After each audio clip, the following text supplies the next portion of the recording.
Hello students, नमस्कार। कैसे हैं आप? और उम्मीद है कि 11th क्लास के स्टूडेंट्स अपना पहला चैप्टर और पहले चैप्टर का पहला पार्ट तैयार कर चुके होंगे, उसका एक्सप्लेनेशन देख चुके होंगे और उनके लिए मैं फिर से लेकर आया हूँ सेकंड पार्ट। और चैप्टर है first, the portrait of a lady. और फिर से हम शुरू करते हैं उसका एक्सप्लेनेशन। उम्मीद है फर्स्ट वाला हो गया होगा, तो चलिए शुरू करते हैं। NCERT lesson first, the portrait of lady, written by Khushwant Singh. और हम उसका एक्सप्लेनेशन देख रहे हैं पार्ट 2। तो आइए शुरू करते हैं। When we had both finished, we had both, we had, we यहाँ पर हम किसकी बात कर रहे हैं? यहाँ पर बात हो रही है राइटर और उसकी दादी। तो राइटर और उनकी दादी ये हुई है। और बहुत फिनिश्ड, बहुत यानी दोनों फिनिश्ड, दोनों लोग, दोनों काम जब हम फिनिश्ड कर देते हैं, फिनिश्ड मतलब जब हम दोनों, दादी माँ अपने मंदिर में थी और मैं अपने क्लास में था, ऐसा बोल रहे हैं। और जब हम दोनों अपना काम पूर्ण कर देते, फिनिश्ड कर देते, बोथ का मतलब है दोनों, और फिनिश खत्म। वी वुड वॉक, तो हम क्या करते हैं? वॉक करते, वापस आते वॉक करते हुए। बैक टुगेदर, टुगेदर का मीनिंग होता है साथ साथ, तो हम वॉक करते हुए साथ साथ वापस आते हैं। दिस टाइम, तो ये जो समय होता है, विलेज डॉग्स, जो कुत्ते थे गांव में जो घूमते रहते, वुड मीट अस, वो हमको फिर से मिल जाते एट द टेम्पल डोर। वो कहाँ पर मिलते? टेम्पल के डोर पर, मंदिर के दरवाजे पे। दे फॉलोड अस, फिर वो क्या करते हैं? हमको फॉलो, पीछा करते हैं। टू आर होम, हमारे घर तक। देखिए भाई, कुत्ते की प्रजाति तो ऐसी होती, आप उनको खाना दे दो, रोटी दे दो, आपके साथ साथ वो बिल्कुल पीछे पीछे पीछे चलते रहेंगे। और कैसे चलते? ग्रोलिंग करते। ग्रोलिंग क्या होता है? वो जो साउंड निकालते हैं ना, पीछे 4-6 कुत्ते रहते हैं और वो बार्किंग तो करते हैं, लेकिन साथ में ग्रोलिंग करते। ग्रोलिंग का मतलब गुर्राता, इस टाइप से वो एक दूसरे, that is gruelling. And fighting, और फिर लड़ते हुए। विद ईच अदर, आपस में एक दूसरे से, कुत्ते लोग। फॉर द चपाती, वही चपाती जो दादी माँ ने दी थी। वी थ्रू, जो हम उनको थ्रू यानी फेंक देते। ये थ्रू जो है, ये थ्रो का सेकेंड फॉर्म है, THROW, थ्रो। उसका सेकेंड फॉर्म THREW। कई लोग इसको 3U पढ़ते हैं, लेकिन हम फनेटिक की क्लास अटेंड कर चुके हैं, वहाँ से सीखने के बाद हम यहाँ देखेंगे। यदि हम उसको डिक्शनरी में देखेंगे तो ये क्या है? थ्रू। थ्रू टू देम, जो हम उसको, उनको फेंकते कुत्तों। वेन माई पेरेंट्स, और जब ये सब घटना हो गई स्कूल की, आगे सुना रहे हैं राइटर कि जब मेरे पेरेंट्स वर कंफर्टेबली, कंफर्टेबली मतलब आराम से सेटल हो गए। कहाँ? इन द सिटी, सिटी शहर में। वो गए थे ना शहर, दादी के पास, लेखक को छोड़ के, राइटर को। दादी और ये यहाँ रह रहे थे, वो शहर में रह रहे थे। क्यों? वो सेटल होने गए थे। एंड सेंड फॉर, और फिर हमको उनने सेंड फॉर कर दिया। सेंड फॉर का मतलब होता है बुलावा भेजना, उनने हमको वहां पर बुला लिया। तो इस तरह ये वाला पैराग्राफ हुआ। अगला देखते हैं। That was a turning point, जब बुलावा भेजा तो वो हमारा टर्निंग पॉइंट था। टर्निंग पॉइंट यानी यहाँ से स्थितियां बदल रही थी। दादी और लेखक का यहाँ से जो रिश्ता था उसमें भी कुछ अंतर आ रहा था। तो ये जो बदला, तो हम देखे क्या टर्निंग पॉइंट इसको कहा है, क्या कि शहर से बुलावा आया, पेरेंट्स वहाँ सेटल हो गए। इन आर फ्रेंडशिप, काय में टर्निंग पॉइंट है? फ्रेंडशिप में। फ्रेंडशिप किसकी? दादी और राइटर की। ऑल्दो, ऑल्दो यद्यपि होता है इसका अर्थ। और ये क्या बताता है? ये विरोधाभास दिखाता है कि एक घटना ऐसी है तो दूसरी घटना अपोजिट में, अपोजिट नहीं होती, यानी दोनों में विरोधाभास रहता है। कैसे? Although we share the same room. अब यहाँ विरोधाभास कैसे रहेगा? देखिए, ये दो sentence, we share the same room, हम एक ही रूम में रहते थे। My grandmother no longer came to school with me. एक ही रूम में रहते थे, लेकिन फिर भी दादी माँ साथ में और आगे से स्कूल के लिए मेरे साथ नहीं आया करती थी। अब यानी यहाँ से चेंज आ गया। तो ये ऑल दो यहाँ पर लगा विरोधाभास है। साथ में रहते तो अच्छे संबंध बन जाने चाहिए थे, दादी और लाड़ दुलार करती, पर नहीं, तो वो यहाँ विरोधाभास, इसलिए बोलता ऑल दो, यद्यपि we share the same room. या फिर हम इसको अपनी भाषा में बोलते भले ही हम रूम शेयर किया हमने, लेकिन दादी माँ स्कूल साथ में और आगे, लॉन्गर का मतलब था आगे, लंबे समय तक नहीं आई। I use to go to an English school. अब मैं जाया करता था। अभी यूज टू का एक वीडियो मैंने डाला हुआ है, आप देखिए उसमें यूज टू का क्या यूज होता है, जो कोई आदत थी और अब नहीं है। तो यहाँ पर ये I use to go an English school, बोले मैं इंग्लिश स्कूल जाया करता था इन अ मोटर बस से जाया करते थे। ये उस समय की सुना रहे, इसलिए यूज टू का यूज, जाया करते थे। अब थोड़ी जाते हो, तो सुनाते, ये बात सुना रहे हो। तो मोटर बस से जाया करते थे। There were no dogs in the street. अब यहाँ पर कहाँ के कुत्ते? नो डॉग्स, कोई भी कुत्ते नहीं। कहाँ? स्ट्रीट में। स्ट्रीट है ना, गली, रोड, सड़क। And she took to feeding sparrows. अब इस वजह से क्या करती थी? शी टुक टू फीडिंग, वो फीडिंग का काम जो किया करती थी, किससे करती थी? स्पैरोज को किया करती थी, जो छोटी छोटी चिड़िया होती घरों में, आंगन में हमारे आती। इन द कटयार्ड, ये कटयार्ड जो है इसी को आंगन बोलते हैं। अब सिटी हाउस कहना हमारे शहर का जो घर था, वहाँ के जो आंगन में चिड़िया आती थी, स्पैरो आती थी, उन्हीं को अब वो अपना रोटियां वगैरह खिलाया करती थी, जो भी उन्हें खिलाया। अब यहाँ पे स्ट्रीट डॉग तो है नहीं, कुत्ते हैं नहीं, और जाती भी नहीं है वो कहीं घूमने। तो इस तरह ये हुआ। आगे देखते हैं। As the years rolled by, अब ईयर्स यानी कई साल बीतते गए, ईयर्स कई वर्ष, ईयर्स बीतते गए। रोल्ड बाय, ये रोल्ड बाय का मीनिंग ये है बीतना या पास हो गए। We saw less of each other, तो हम एक दूसरे से अब कम ही मिलते थे, कई वर्ष बीत गए। अब दादी भी और दादी हो गई है, और राइटर भी अब बड़े हो गए, तो अब लेस मतलब कम, ईच अदर एक दूसरे से मिलते। फॉर सम टाइम, कुछ समय के लिए, she continue to wake me up. अब बोले शुरू में तो वो कंटिन्यू रहा उनका निरंतर, काय का? वेक मी अप यानी मुझे जगाना, and get me ready for school, और मुझे स्कूल के लिए तैयार करना। व्हेन आई केम बैक, और जब मैं वापस आया, शी वुड आस्क, आता था जब, कहाँ से? स्कूल से, तो शी वुड आस्क, पूछती थी। ये जो वुड है, ये पास्ट की बात बताने के लिए हम करते हैं। जैसे पास्ट सिंपल टेंस होता है, ऐसे ये वुड लगा दो तो ये ता के अर्थ में देता है कि ऐसा होता, वैसा होता, और उसमें था छिपा रहता है।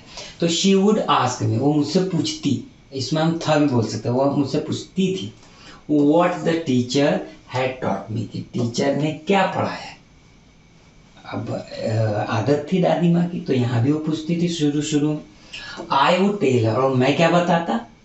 इंग्लिश वर्ड्स, कुछ इंग्लिश वर्ड्स बताता। And little things of western science, और कुछ पश्चिमी जो साइंस था, वेस्टर्न साइंस है, वेस्टर्न यानी पश्चिम, विज्ञान के बारे में। एंड लर्निंग, और वहाँ की लर्निंग यानी वहाँ की सीख जो है वो। द लॉ ऑफ ग्रेविटी, और क्या बताता? साइंस में क्या रहता है? लॉ ऑफ ग्रेविटी, ग्रेविटी का जो रूल है ना, और ग्रेविटी, लॉ ऑफ ग्रेविटी होता है गुरुत्वाकर्षण का नियम। आर्किमिडीज की थ्योरी, प्रिंसिपल, ये सिद्धांत। ये देखिए, ये प्रिंसिपल है, और एक होता है प्रिंसिपाल। स्कूल में जो होता है वो प्रिंसिपाल, ऐसे PRINCIPAL,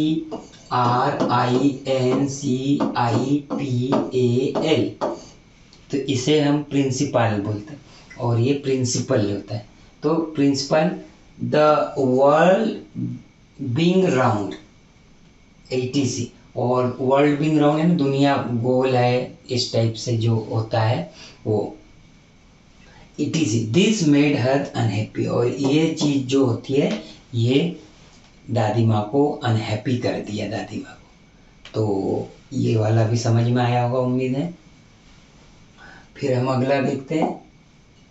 she could not help me with my lesson. तो अब इस वजह से वो कुड नॉट यानी नहीं कर पाती थी हेल्प मदद मेरी, काय में, मेरे लेसन में, मेरी पढ़ाई में। She did not believe in the things, वो बातों में, they taught at the school, वो इन बातों में, कौन सी बातों में, they taught at the English school, English school में जो पढ़ाया जाता था, टॉट यानी पढ़ाना, तो वो जो पढ़ाया जाता था इन बातों में दादी माँ को कोई बिलीव यानी विश्वास नहीं था।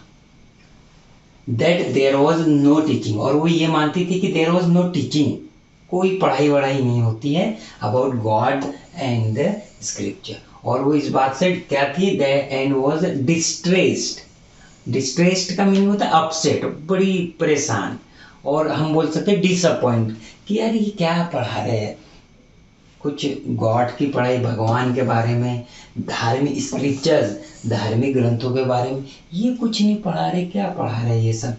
And one day I announced, और एक दिन फिर मैंने अनाउंस किया, ऐसी घोषणा की कि वी वर बीइंग, कि हमें भी अब गिवन म्यूजिक लेसन, कि अब हमें भी म्यूजिक लेसन सिखाए जा रहे हैं, उस समय सिखाए जा रहे थे। तो शी वॉज वेरी डिस्टर्ब, तो इस बात से डिस्टर्ब हो गई दादी माँ, बहुत डिस्टर्ब हो गई।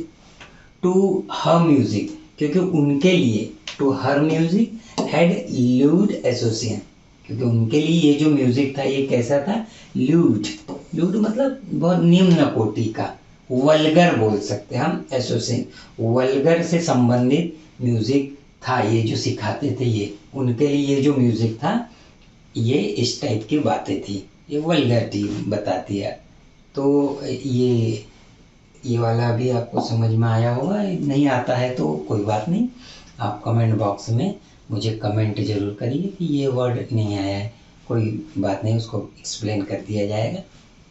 It was the monopoly, monopoly का मीनिंग होता है कंट्रोल, यानी किसी का नियंत्रण है, और यहाँ नियंत्रण किसका बोल रहे हो, हार्लट्स, हार्लट्स बोलते हैं प्रॉस्टिट्यूट्स, यानी पहले के ज़माने में जो म्यूज़िक वगैरह होता था हार्लट्स या प्रॉस्टिट्यूट, या हिंदी में बोलते हैं वेश्याएं, इनका एकाधिकार होता था। म्यूज़िक ये मान के चलते थे संगीत कि ये इन्हीं का काम होता है।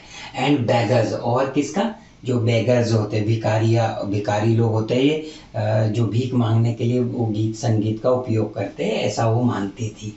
एंड नॉट मीन फॉर, और वो नहीं मानती थी, इसका मीनिंग किसके लिए नहीं मानती थी, जेंटल फॉक, जेंटल फॉक का मतलब है यहाँ पर एक सभ्य जाति के लिए, सभ्य पुरुषों के लिए, सभ्य समाज के लिए ये नहीं है, ऐसा वो दादी माँ मानती थी। शी सेड नथिंग, वो कुछ भी नहीं कहती थी, बट हर साइलेंस, पर उनका जो साइलेंस था, उनकी जो चुप्पी थी, मीन्ट, उसका अर्थ ये था कि डिसअप्रूवल, डिसअप्रूवल यानी मनाही, उनने माना नहीं था, एक्सेप्ट नहीं किया था। शी रेयरली, रेयरली मतलब कभी कभार, बहुत कम, नहीं के जैसे, टॉक टू मी, मुझसे बहुत कम नहीं जैसे बात करती थी। आफ्टर दैट, उसके बाद से, उस घटना के बाद से मुझसे बहुत कम बात करती थी। When I went up to university, university जब मैं यूनिवर्सिटी गया, I was given a room, तो मुझे एक रूम दिया गया, माई ऑन, मेरे खुद का room, separate. And the common link, अब जो कॉमन लिंक थी दादी माँ और राइटर के बीच में, फ्रेंडशिप की, वो स्नैप्ड हो गई, स्नैप्ड मतलब छीन ली गई, अब टूट गई, क्योंकि अब जो कॉमन लिंक क्या था, रूम था, उनकी रूम, एक ही रूम शेयर करते थे। अब दादी माँ जो है वो अकेली रहने लगे अलग, और राइटर को भी अलग, अब बड़े हो गए, यूनिवर्सिटी में जाने लगे, कॉलेज में पढ़ने लगे, तो सेपरेट रूम दे दिया गया, अब साथ में नहीं रख रहे, तो कॉमन लिंक थी वो स्नैप्ड हो गई, वहाँ उनसे छीन ली गई, टूट गई, दूर हो गई। माई ग्रैंड मदर एक्सेप्टेड, और मेरी ग्रैंड मदर ने एक्सेप्ट कर लिया, स्वीकृति दे दी काय की, सिक्लूजन की, और अपना जो सिक्लूजन था, सिक्लूजन ऐसे बोलते हैं, सिक्लूजन, और यहाँ पर ज कौन सा है, जो तीसरा ज जो सिर्फ इंग्लिश में होता है, एक ज और एक ज, ये दो तो होते हैं, पहले बताते हैं, तीसरा भी होता है इंग्लिश में जो मैंने बताया था, ये यहाँ पर है सिक्लूजन। बोलेंगे कैसे? सिक्लूजन, तो एकांत। तो उनने अपना एकांत को स्वीकार कर लिया है विद रिजिग्नेशन, यानी अपनी स्वीकृति दे दी, मौन स्वीकृति दे दी, अर्पण कर दिया, त्याग दिया। शी रेयरली लेफ्ट, और वो बहुत मुश्किल से ही अपना स्पिनिंग व्हील छोड़ती, हमेशा उसी के साथ रहती, किसी से बात करती हो तब भी, तो बात करते वक्त भी वो अपना स्पिनिंग व्हील नहीं छोड़ती थी। अपना स्पिनिंग व्हील यानी वो जो चरखा होता है ना, जो गांधी जी जो यूज़ करते थे, चरखा सूत काटने के लिए, धागा बनाने के लिए, वो चरखा। तो इसके आगे देखते हैं फिर, फ्रॉम सनराइज टू सनसेट। अब दादी माँ जो है क्या करती थी, सनराइज से सनसेट तक, सूर्योदय से सूर्यास्त तक, she said bye her wheel spinning, वो अपने चरखे के पास, सेट बाय, बाय यानी पास में, यहाँ पर बाय का मीनिंग होता है पास में, नियर, नियर, पास में वो व्हील स्पिनिंग जो मैंने अभी बताया, चरखा, उसके पास बैठी रहती, एंड रिसाइटिंग, और रिसाइट करते रहती, दोहराते रहती। क्या दोहराते रहती? प्रेयर, प्रेयर को अपनी कुछ ना कुछ प्रेयर उनका चलते रहता है गाना। ओनली इन द आफ्टरनून, सिर्फ आफ्टरनून यानी दोपहर के समय, शी रिलैक्स, आराम करती, for a while, for a while का मतलब होता है थोड़ी देर के लिए। उस समय क्या करती? टू फीड द स्पैरो, उस समय वो आराम भी कैसे करती? स्पैरोज को कुछ ना कुछ खिलाती, फीड करती मतलब कुछ ना कुछ चावल दे दिए, दाने दे दिए, कुछ भी खाने के लिए देती थी। While she said in the वरांडा, बाकी फिर शी सेट इन द वरांडा, जिस समय वो, वाइल का मतलब होता है जिस समय वो, सेट इन द वरांडा, वरांडा क्या होता? जो जगह होती है ना घर के बाहर थोड़ी सी खाली खुली जगह, वो वरांडा। ब्रेकिंग द, ब्रेकिंग यानी तोड़कर, तोड़ते हुए, द ब्रेड, ब्रेड एंड रोटी का टुकड़ा, into little bits, little bits और छोटे छोटे टुकड़े। हंड्रेड्स ऑफ लिटिल बर्ड्स, और इस वजह से क्या होता है, hundreds of little birds collected यानी जमा हो जाते हैं, राउंड हर, उसके आसपास दादी माँ के। क्रिएटिंग, क्रिएटिंग यानी करना, उत्पन्न करना, क्या यहाँ उत्पन्न कर रहा है? वेरिटेबल, वेरिटेबल बेडलम ऑफ चर्पिंग, वही चीर परिचित या वो जो वेरिटेबल बेडलम यानी एक रियल, वास्तविक जो बेडलम, शोर शराबा होता है, नॉइज होता है, और वेरिटेबल यानी यहाँ पर रहता है, इसका मीनिंग है रियल, वास्तविक, जेन्युइन। तो जो शोर होता है काय का? चर्पिंग का, चहचहाने का, जो पक्षियों के चहचहाने का वास्तविक सही जो शोर होता है वो करते, क्रिएट करते हैं। सम केम, और कुछ उनमें से केम आ जाते हैं, एंड पर्च्ड ऑन हर, पर्च यानी बैठ जाते हैं, ऑन हर लेग, दादी माँ के पैरों पे। अदर्स यानी कुछ और, अन्य तो ऑन हर शोल्डर्स, कुछ तो उनके शोल्डर पे बैठ जाते, कंधे पे। And some even sat on her head, और कुछ तो उनके हेड पर, सिर पे बैठ जाते दादी माँ के। तो ये सब बहुत सारे पक्षी उसके आसपास दादी माँ के बैठ जाते, ये उनका बढ़िया टाइम पास होता था, रिलैक्स भी वो ऐसे करती थी। शी स्माइल, पर वो नाराज नहीं होती थी, दादी माँ है, स्माइल करती थी, मुस्कुराती थी, बट नेवर शूड, शूड का मतलब होता है उनको भगाना, दूर करना, भागो भागो, इस टाइप से नहीं, कभी नहीं करती थी दादी माँ। देन अवे, दूर नहीं भगाती थी। It used to be the happiest, और ये क्या हुआ करता था, यहाँ भी देखिए यूज टू का use, used to be the happiest यानी सबसे खुश, बढ़िया पल, उनका खुशी का पल। हाफ आवर, आधा घंटा जो था ये उनके जीवन का, इस समय की जीवन का सबसे हैप्पीएस्ट यानी खुशी वाला पल होता था, ऑफ द डे, हर दिन का, फॉर हर, उनके लिए। व्हेन आई डिसाइडेड, जब मैंने डिसाइड किया, टू गो अब्रॉड, डिसाइडेड यानी निर्णय लिया ऐसा, क्या कि अब्रॉड जाऊँ, अब्रॉड बोले तो फॉरेन, अब्रॉड का मीनिंग क्या होता है? फॉरेन, विदेश। फॉर फर्दर, फर्दर मतलब आगे की स्टडीज के लिए। आई वॉज श्योर, तो मुझे पूरा श्योर था, श्योर मतलब भरोसा था, पक्का था कि my grand mother would be upset, वो क्या हो जाएगी? अपसेट हो जाएगी, परेशान हो जाएगी। And I would be away for 5 years, और मुझे 5 वर्षों के लिए दूर जाना था, दूर रहना था, विदेश जाना था। एंड एट हर एज, और उनकी उम्र को देखते हुए, उनकी जहाँ तक उम्र की बात करें, वन कुड नेवर टेल, तो कोई भी ये नहीं कह सकता था उनसे ये वाली बात कि मैं यानी उनका पोता 5 साल के लिए बाहर जा रहा है। But my grand mother could, पर मेरी जो दादी माँ थी ये बिल्कुल कर सकती थी, सुन सकती थी, वो इतनी इमोशनल नहीं थी, तो उनको इतना कोई फर्क नहीं पड़ा। तो ये हमारा हो गया फ्रेंड्स स्टूडेंट्स आज का ये। नेक्स्ट हम इसके बाद का जो है वो नेक्स्ट वीडियो में देखेंगे, और उम्मीद है आपको इसमें आए सारे न्यू वर्ड्स समझ में आए होंगे। इसकी आप प्रैक्टिस करिए, और चैप्टर में भी मज़ा आ रहा होगा। दादी माँ और दादी पोते का बहुत अच्छा ट्यूनिंग चल रही है, और मेरे ख्याल से ये स्टोरी सबको रिलेट कर रही है, सबको अपने खुद के दिन याद आ रहे हैं। तो मिलते हैं नेक्स्ट पार्ट में, इसके आगे का जो हिस्सा रहेगा, पार्ट रहेगा, पैराग्राफ रहेगा उसके साथ। तब तक के लिए प्रैक्टिस करते रहिए, पढ़ते रहिए, और हाँ, न्यू वर्ड्स की लिस्ट भी बनाते रहिए। कमेंट बॉक्स में कमेंट जरूर करते रहिए कि क्या अच्छा लग रहा है आपको, क्या कुछ कमी लग रही है, कुछ और आपको चाहिए, आपकी कुछ डिमांड है, और आप कुछ और इसमें चेंज चाहते हैं, तो बिल्कुल मैं कोशिश करूँगा। तब तक के लिए गुड बाय।